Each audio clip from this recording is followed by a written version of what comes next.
Bonjour à toutes et à tous. Après avoir vu comment résoudre les équations du second degré, on va voir comment cela va nous servir pour factoriser les polynômes du second degré. Je vous resitue le contexte. On connaît les polynômes du second degré sous leur forme développée.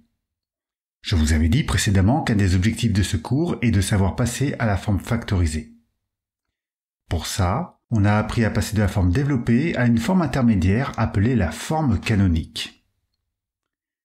Au passage, on a aussi appris à résoudre les équations du second degré en calculant le discriminant, en étudiant son signe, etc. Je ne vais pas tout vous redétailler ici, vous pouvez revoir les vidéos correspondantes si besoin. Mais ces deux choses sont liées. Si on sait résoudre une équation du second degré, on sait factoriser le polynôme. Et c'est cette propriété qui fait le lien entre les deux. Si on a un polynôme du second degré et qu'on connaît une de ses racines appelée x1, alors on peut mettre x moins x1 en facteur. Comment en est-on absolument sûr et certain? Regardez. On considère un polynôme f de x égale ax au carré plus bx plus c, et on suppose qu'il possède une racine appelée x1. Je vous rappelle que ce qu'on appelle une racine d'un polynôme est une valeur x1 telle que son image par f est égale à 0. En d'autres termes, c'est une solution de l'équation ax au carré plus bx plus c égale 0. Revenons à la preuve. f de x1 est égal à ax1 au carré plus bx1 plus c. Et l'astuce va être de calculer f de x moins f de x1. f de x, c'est ax au carré plus bx plus c. Et f de x1, c'est ax1 au carré plus bx1 plus c. On supprime les parenthèses en faisant attention au changement de signe pour la deuxième parenthèse. On a deux termes opposés, donc on peut les supprimer. Il nous reste ax au carré plus bx moins ax1 au carré moins bx1. A est un facteur commun pour ces deux termes, donc on peut mettre A en facteur. On peut faire la même chose et mettre B en facteur pour les deux autres termes. Maintenant, si on regarde cette parenthèse, on peut voir qu'on peut factoriser grâce à une identité remarquable. Vous vous rappelez? A au carré moins B au carré est égal à A moins B facteur de A plus B. On voit que x moins x1 est un facteur commun, donc on va pouvoir factoriser. Mais, d'après la propriété, c'est A facteur de x moins x1 qu'on voudrait mettre en facteur. Et pour faire apparaître ce facteur commun, il faut mettre B sur A. En effet, regardez. Si on écrit B sur A fois A facteur de x moins x1 et qu'on simplifie par A, on retombe bien sur B facteur de x moins x1. On peut donc mettre A facteur de x moins x1 en facteur, et voici ce qu'on obtient. Ici, on a calculé f de x moins f de x1. Mais rappelez-vous ce qu'on a dit. F de x1 vaut 0. Donc tout ça est égal à f de x uniquement. Voilà donc ce qu'on obtient. Et ça correspond parfaitement à la propriété. Il suffit de poser R égale x1 plus b sur a pour avoir ce qu'il fallait démontrer. Et ça va plus loin. On a vu plusieurs exemples de polynômes du second degré ayant deux racines.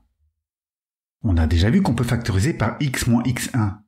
Mais on pourrait refaire exactement le même raisonnement pour démontrer qu'on peut factoriser par x moins x2. Et au final, si on a deux racines x1 et x2, alors on peut factoriser par x moins x1 et x moins x2.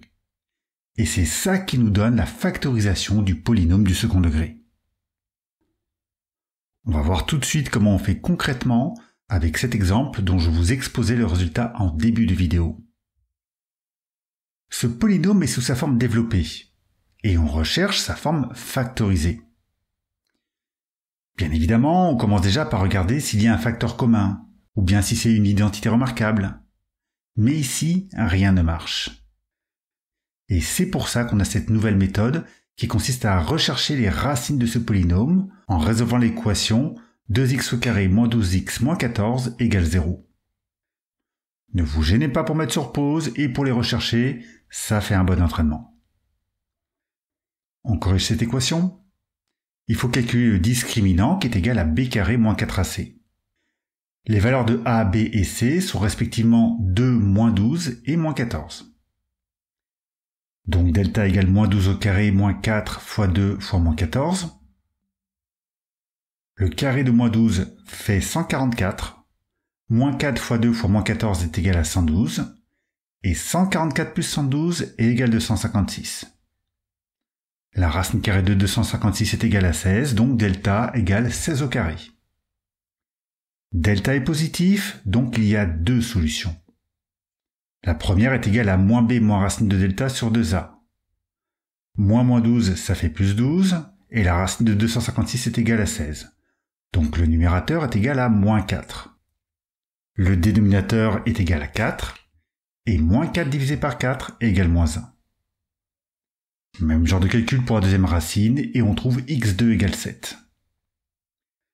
Et maintenant, on passe à la factorisation. Si on regarde la propriété, on commence par le facteur a. Ce facteur est égal à 2, donc le premier facteur est 2. Ensuite, dans la propriété, on a x moins x1. On avait trouvé x1 égale moins 1, donc le deuxième facteur est x moins moins 1. Et enfin, dans la propriété, on a x moins x2, on a x2 égale 7, donc le dernier facteur est x moins 7. On peut écrire x plus 1 à la place de x moins moins 1.